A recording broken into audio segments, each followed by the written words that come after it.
देखो सूरज के निकलने का भी टाइम हो ही चुका है। Milk van on heavy duty. यहाँ पर पता है पहले एक छन हुआ करती थी, बहुत सालों पहले। अब तो गांव में न लोग है न जानवर है। कद्दू की बेल कैसे फैल रखी है पूरे खेत में। चोकर का कट्टा भी ले लिया है, अब इसको उठाते हैं कंधे पे। कपिला पशु आहार लाया था ना मैं, उससे थोड़ा सा हल्का लग रहा है। मिर्च और अनादाना को भी डाल देते हैं सुखाने के लिए, फिर गाय के चारे वगैरह में मिला के इसको खिलाएंगे गाय को। ये बच्ची तो आने का नाम ही नहीं ले रही थी। सारे कुंबर फंस गए पजामे। हेलो एंड गुड मॉर्निंग दोस्तों, स्वागत है आपका एक और नई वीडियो में। और आज ब्लॉग की शुरुआत हो रही है सुबह के 7 बजे से। और मौसम तो भाई चकाचक हो रखा है, धूप निकल रही है काफ़ी तेज़। मगर अभी वैसे सूरज निकला नहीं है, मगर मौसम बिल्कुल साफ़ हो रखा है। देखो सूरज के निकलने का भी टाइम हो ही चुका है और आसमान बिल्कुल साफ़ हो रखा है। बस थोड़े थोड़े बादल छाए हुए हैं जिनकी आज बिल्कुल नहीं चलेगी। और मैं वही रोज़ की तरह निकल पड़ा हूँ अपनी milk van on heavy duty Khaldar गांव की तरफ। और फिलहाल अभी मैं चढ़ रहा हूँ मल शायरी की चढ़ाई, यहाँ से सीधा ऊपर, उसके बाद खेत शुरू हो जाएंगे। और आज तो एक काम मुझे और भी है। पहले मुझे गांव में जाना है, वहाँ पर दूध देना है, फिर उसके बाद ऊपर मेन रोड पे जाना है, वहाँ पर दुकान से वो लेके आना है, क्या मैंने पिछले ब्लॉग में बताया था ना, चोकर। बस उसका कट्टा लेकर आना है मेरे को वापस अपने गाँव में।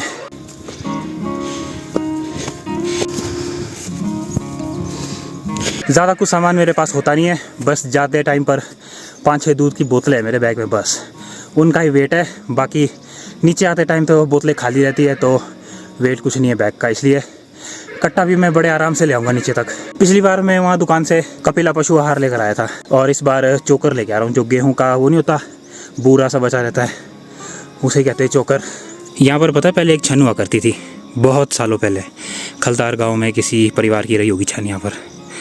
भाई साहब इतनी दूर है छन, गांव रह गया इतनी ऊपर, और छन यहाँ है नीचे जहाँ हमारा गांव शुरू होता है। पहले के टाइम पर ऐसा होता था ना कि छनें बहुत दूर दूर होती थी लोगों की, ताकि जानवर भी वहाँ बंदे रहे जो काम है करें। और अगर चरने वगैरह के ले जाने हैं तो वहीं से उन्हें छोड़ दिया छन में, और पार खेत में कहीं इधर उधर आराम से चर लेंगे। अब तो गाँव में न लोग है न जानवर है, और छनों के ऐसे हाल हो रखे हैं।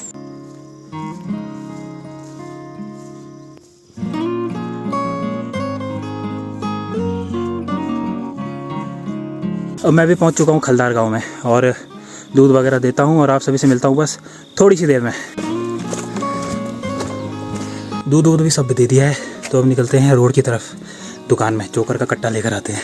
कद्दू की बेल कैसे फैल रखी है पूरे खेत में, दिख भी नहीं रहा, मस्त लग रहा है।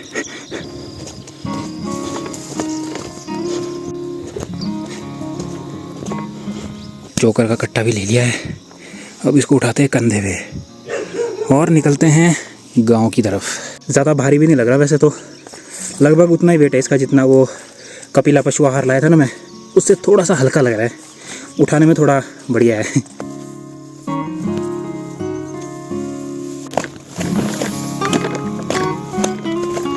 फाइनली कट्टा भी रख दिया है उसकी जगह पे। अब ज़रा छत में थोड़ी देर थकान को दूर भगाते हैं। वैसे थकान तो लग नहीं रही मेरे को, फिर भी सूरज ने भी अब दस्तक दे ही दिए भाई, और ख़तरनाक गर्मी हो रही है सुबह सुबह ही। देखो, और तो मौसम बिल्कुल साफ़ हो रखा है।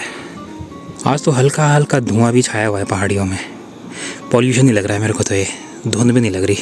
कैमरे में सही से दिख नहीं रहा होगा, मगर बहुत सारा धुआं है, हल्का हल्का सा फैला हुआ है चारों तरफ। अब इतनी तेज़ धूप पड़ी रही है तो मिर्च और अनादाना को भी डाल देते हैं सुखाने के लिए।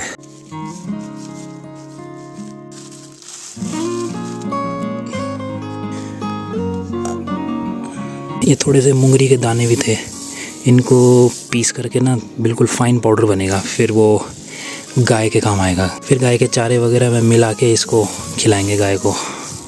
हवा का तो नामो निशान ही नहीं है भाई आज। देखो झंडा बिल्कुल हल्का सा भी नहीं हिल रहा।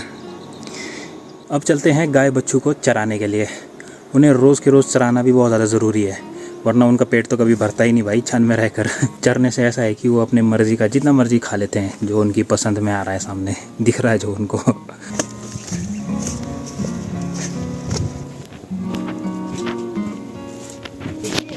हाँ जी,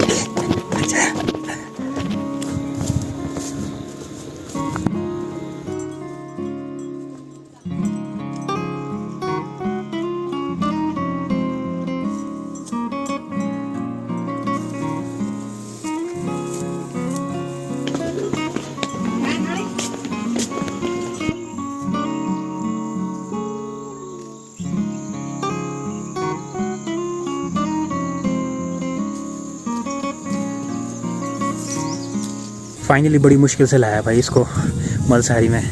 ये बच्ची तो आने का नाम ही नहीं ले रही थी। अब इसको मैंने यहाँ पेड़ में बांध दिया है छोटे से। अब हम मज़े से घास चरते रहे। यहाँ पर छाया भी है, साथ में थोड़ी धूप भी है। जहाँ मन कर रहा है वहाँ जा। ये हाल होता है देखो लंबे लंबे घास में जाने का। सारे कुंबर फंस गए पजामे में। अब इनको निकालना ही बड़ा मुश्किल है।